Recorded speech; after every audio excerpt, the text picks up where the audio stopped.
sécuriser pardon, la pousse des cheveux.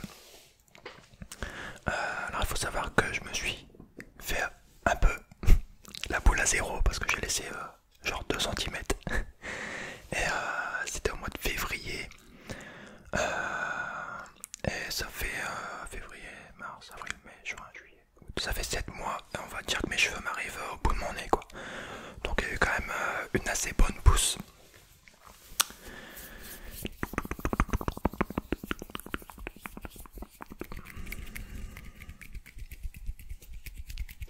Alors vous allez me dire, et Nathan, pourquoi t'as coupé tes cheveux? Alors, pourquoi? Je vais vous dire pourquoi. Tout simplement parce que mon père et mon grand-père, eh ben ils ont plus de cheveux. Alors je me suis dit, bah, je vais avoir les cheveux longs moi avant d'avoir la calvitie quoi. Du coup ben, je laisse pousser. Tant que c'est encore possible. Alors là ça me fait un peu bizarre par contre. Parce que j'ai testé un nouveau truc avec la caméra et là j'ai plus le retour donc ça me fait un peu bizarre. Mais bon, vous me direz si c'est mieux comme ça ou si c'est mieux comme c'était avant. Normalement là il devrait avoir une meilleure qualité.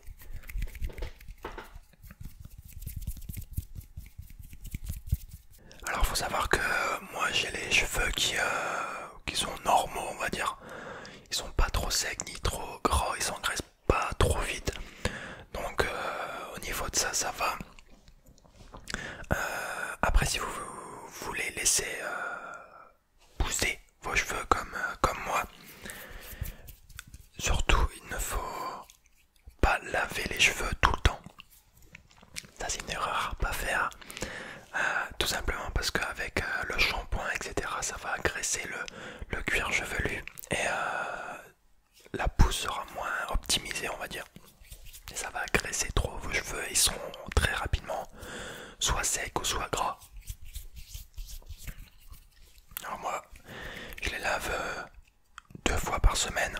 Un coup ça m'est arrivé 3 fois mais c'est parce que quand il fait chaud et tout les cheveux ont tendance à s'engraisser rapidement. Ou tout simplement si vous vous peignez etc c'est mieux de les laver. Mais on va dire que dans la vie de tous les jours 2 fois je pense que c'est pas mal. 3 fois grand max. Après à partir de 4 ça commence à devenir chaud.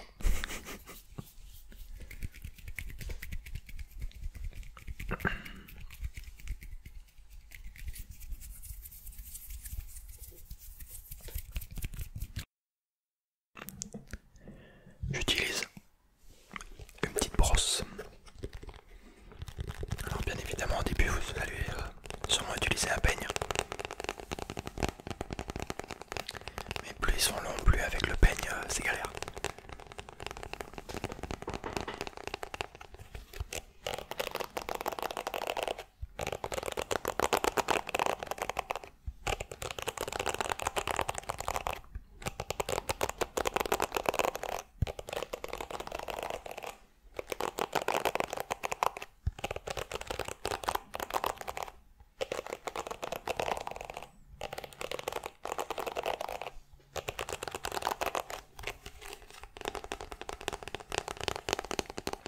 Je vais vous faire voir rapidement mes cheveux. En fait pas attention à la coiffure. Donc là ils arrivent à peu près ouais, au bout de mon nez quoi. Et quand je les ai coupés ils arrivaient là. À peine au milieu de mon front.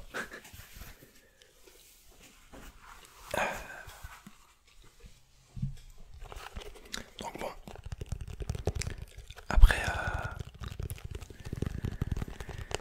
au début c'est là où ça pousse le plus vite. Mais arrivé à un stade ça commence à stagner un peu. Et la pousse est... Après c'est peut-être un effet d'optique mais elle est un peu plus longue je trouve.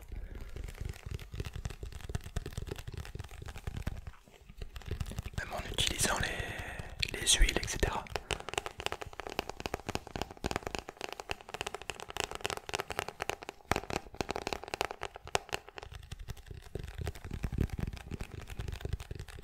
Alors un élément indispensable quand vous vous coupez les cheveux et que vous laissez pousser, la casquette.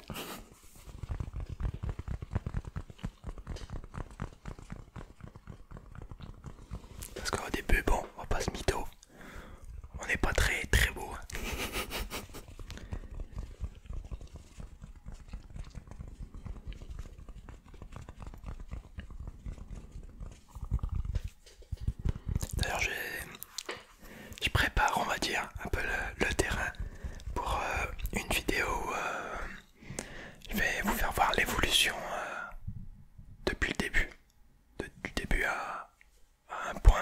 pas quand, quand j'ai les cheveux assez longs. On va dire qu'une fois par semaine je prends une photo et moi comme ça voit l'évolution des cheveux.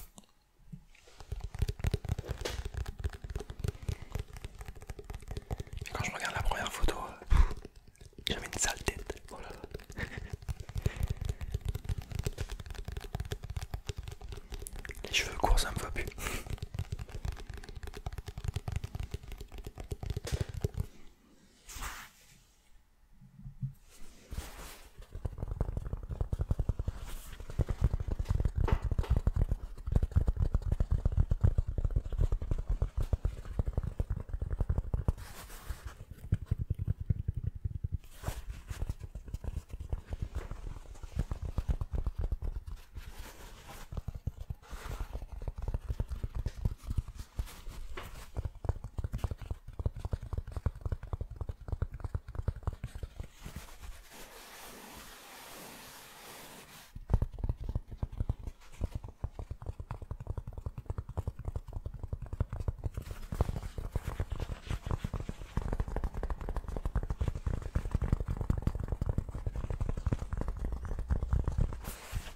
Alors on va dire que j'arrive pas encore à faire une petite queue derrière.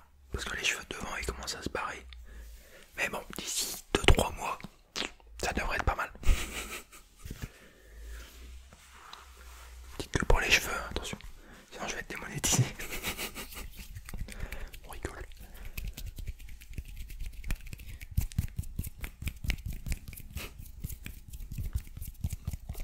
Alors, tout à l'heure je parlais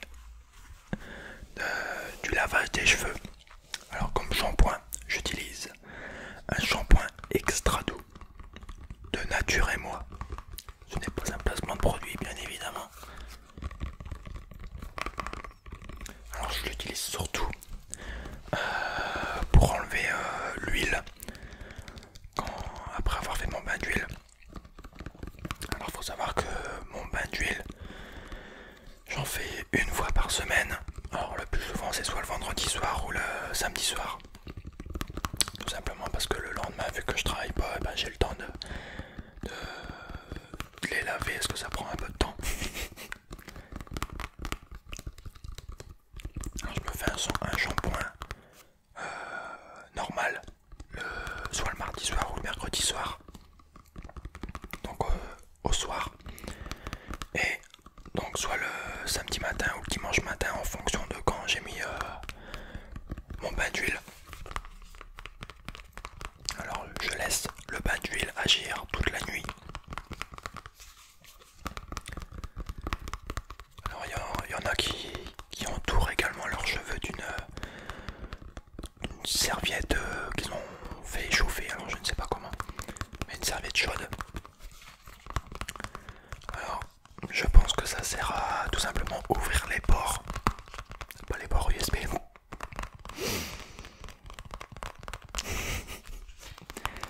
Mais les pores du cuir chevelu. Ouais, elle était un peu nulle celle-là. Je suis sûr que t'as rigolé dans le fond.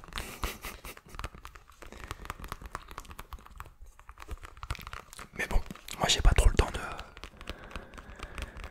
faire chauffer une serviette, la mettre autour de mes cheveux. Alors ce que je fais, si vous voulez pas tacher vos oreillers ou quoi, moi je mets ma serviette, enfin j'entoure mes oreillers d'une grande serviette. Au moins ça tâche pas les draps.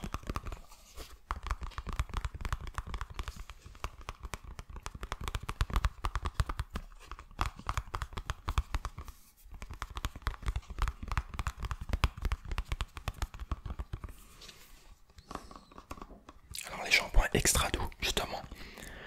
Alors je ne sais pas pourquoi mais j'ai lu et j'ai entendu qu'il fallait utiliser des shampoings doux, extra doux quand on fait des bains d'huile. Alors peut-être que ça agresse moins le cuir chevelu et les cheveux.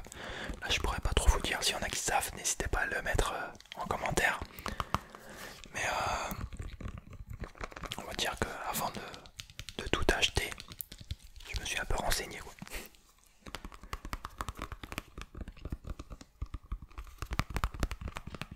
Alors celui-là, c'est l'extrait d'amande douce bio de Provence. Alors l'amande douce, c'est bon aussi pour les cheveux. Alors vous pouvez l'utiliser en huile ou comme ceci en shampoing. Justement, en parlant d'huile, on va passer aux huiles que j'utilise. Alors, l'huile que tout le monde connaît bien évidemment, c'est l'huile de ricin.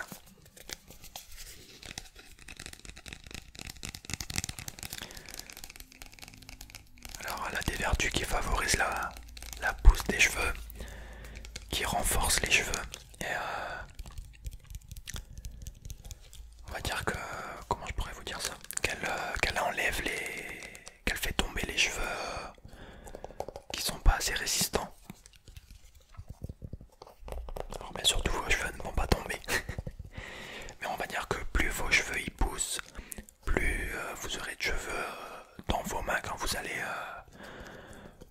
vous laver les cheveux ou tout simplement appliquer les huiles. Alors c'est normal, hein, vous inquiétez pas. C'est sûr que quand on a des cheveux courts au départ et qu'on commence à avoir les cheveux longs et que vous avez une touffe, enfin pas une touffe mais quelques cheveux, pas mal de cheveux sur vos mains, ça fait un peu bizarre mais c'est normal. Enfin quand vous voyez qu'il y a carrément une mèche sur vos mains, c'est qu'il y a un petit problème. Mais je crois que j'avais entendu un coup, si vous perdez 46 à 50 cheveux par jour, c'est normal.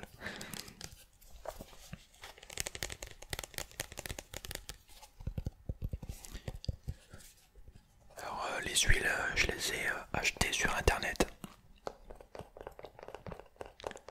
sur la boutique du coiffeur. Toujours pas de placement de produit. Je préfère le préciser parce que on ne sait jamais.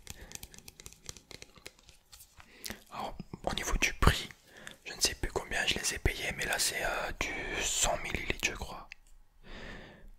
Ouais, du 100 ml. Alors je ne sais plus du tout combien j'avais payé ça, mais bon c'était pas des sommes faramineuses quoi. Alors il y a marqué quoi derrière? Je vais vous lire ce qu'il y a marqué. Alors déjà faut savoir que l'huile de ricin c'est très très gras. En fait c'est ce gras qui va faire qui va aider les cheveux à mieux pousser et à pousser plus rapidement. Donc c'est une huile à mélanger avec une autre. Et je vais vous la présenter juste après. Alors, l'huile de ricin est un stimulant capillaire qui favorise la croissance des cheveux, renforce et allonge cils et sourcils. S'utilise en massage mélangé à l'huile d'amande douce. Dose quotidienne maximale de millilitres d'huile de ricin pour 8 ml d'huile d'amande douce. Mode d'obtention, pression à froid, puis raffinage. Bon, puis après c'est écrit en allemand donc. Alors eux, ils mettent moins d'huile de ricin qu'une autre huile. Alors là ils utilisent l'huile d'amande douce. Moi je l'utilise en shampoing. Donc bon.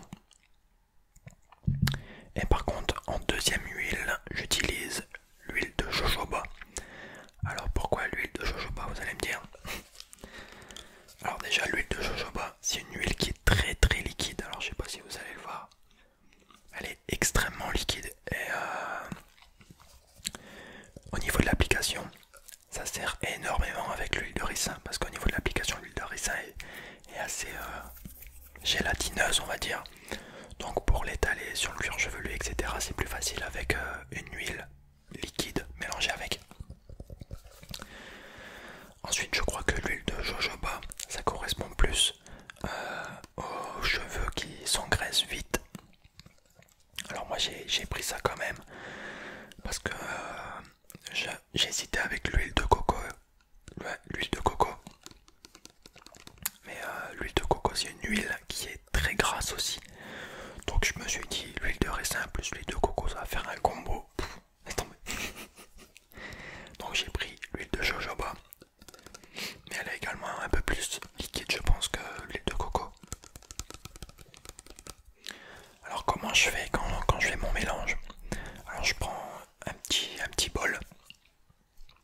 Alors je mets 3 cuillères à soupe d'huile de ricin et 1 cuillère à soupe d'huile de jojoba. Tout simplement parce que si je mets plus d'huile de jojoba que d'huile de ricin, l'huile de ricin pardon, aura moins de... Comment dire? Va moins agir sur mes cheveux et surtout que l'huile de jojoba c'est extrêmement liquide donc je me suis dit je vais mettre plus d'huile de ricin et seulement 1 cuillère d'huile de jojoba mais franchement ça fait bien le taf. Alors l'huile de ricin ça sent, ben, c'est pas que ça pue mais ça n'a pas une odeur voilà quoi. Ça a une odeur un peu d'huile quoi. L'huile de jojoba est extraite d'un arbuste des déserts du Mexique et de l'Arizona. Elle est nourrissante, hydratante et régule la production de sébum. Elle est utilisée pour le soin de la peau et des cheveux. Mode d'obtention, pression à froid. Ils font tous des pressions à froid. Je sais pas s'il y a des huiles qui font des pressions à chaud.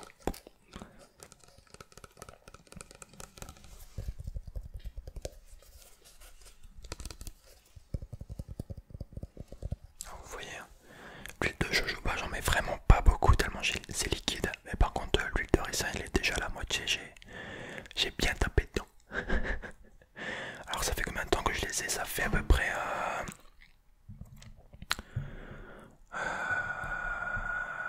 Je calcule. On va dire 4 mois. 4 mois. Ouais, 4 mois que j'en mets. Alors, faut savoir qu'il faut faire des pauses. Moi, ce que je fais, c'est que vu que j'en mets une fois par semaine, j'en mets pendant 2 mois et pendant 1 mois, j'en mets pas. Tout simplement parce que si vous en mettez tout le temps, vos cheveux vont s'habituer à avoir une masse graisseuse sur vos cheveux et du coup ça aura moins, ça va pas optimiser la pousse quoi. À un moment donné, ça va stagner, mettre de l'huile, ça va plus servir à rien.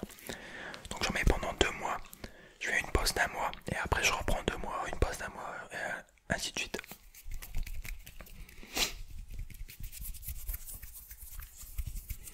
Alors après au niveau de l'application sur les cheveux, alors je mets mes bouts de doigts dans le bol.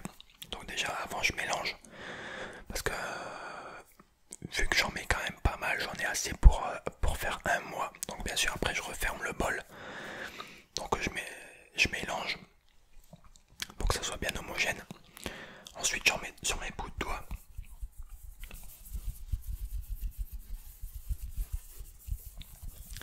Et au départ j'applique sur le cuir chevelu. Alors faut toujours commencer par le cuir chevelu. Donc vous faites un petit massage crânien quoi.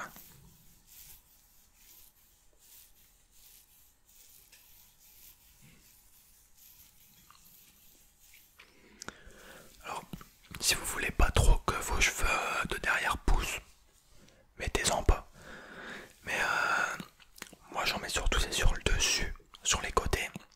Ensuite quand il me reste un peu j'en mets vite fait derrière. De toute façon après ce que je vais faire c'est que je vais dès que derrière ça sera un peu trop long je vais couper pour égaliser on va dire avec les cheveux du dessus. Et ensuite une fois que vous avez appliqué sur tout votre cuir chevelu, vous pouvez passer aux cheveux. Alors au niveau des cheveux vous mettez votre huile sur vos doigts et tout simplement vous venez prendre la racine et vous étalez jusqu'à la pointe et vous faites ça partout. C'est très important de le faire jusqu'à la pointe. Et une fois que vous avez fini, vous laissez reposer. Alors, moi je conseille de laisser poser minimum 1 heure.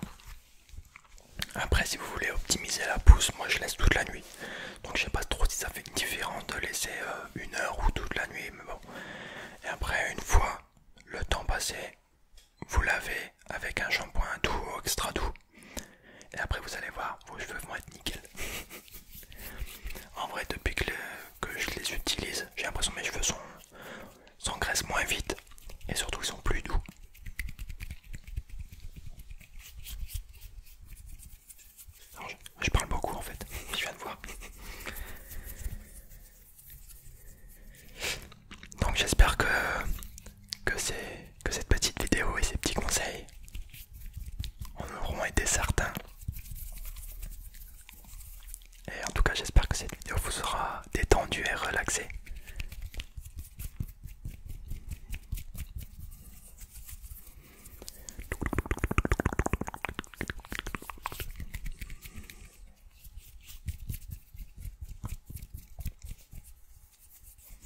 Quant à moi, je vous souhaite une bonne nuit. Une bonne nuit, bonne nuit, bonne nuit, bonne nuit, bonne nuit. Je vous dis à la prochaine. À la prochaine, à la prochaine, à la prochaine, à la prochaine, à la prochaine, à la prochaine, à la prochaine, à la prochaine, à la prochaine. Bonne nuit à tous.